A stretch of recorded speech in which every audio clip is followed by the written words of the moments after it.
derby, si sa, è una partita da giocarsi più con il cuore che con la tattica. Braccio armato di questa romantica riflessione, Andrea Davello entra nella ripresa rovesciando sulla scacchiera del Garbaglia la rabbia e la voglia di rivalsa accumulate in una stagione sinora complicata, tramutandole nella doppietta che affonda il De Angelis nell'ennesimo derby dal pronostico sovvertito. Andrea Davello, voto 8, testa e cuore. 10 minuti di fuoco per il numero 6. Dopo lo svantaggio prende per mano i suoi con 3 reti che mettono in mostra tutta la mercanzia da offrire. Dribbling sulla sinistra, punizione dalla tre quarti destra e 1 contro 1 lanciato verso il portiere avversario. Danilo Aquino, voto 8,5, one man show.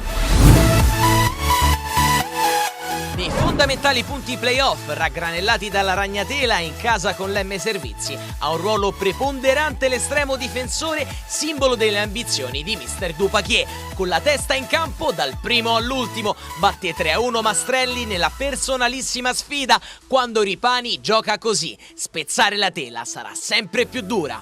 Alessio Ripani, voto 8, ragno bianco.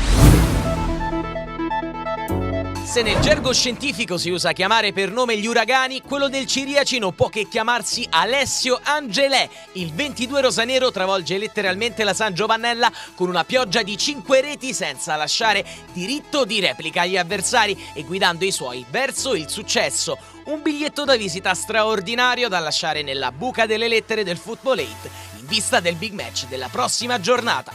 Alessio Angelè, voto 9, tempesta perfetta. Pallone a casa ed anche di più, 4 reti nella stessa partita ed in tutte le maniere, destro, sinistro, dolcissimo pallonetto e punizione bordata.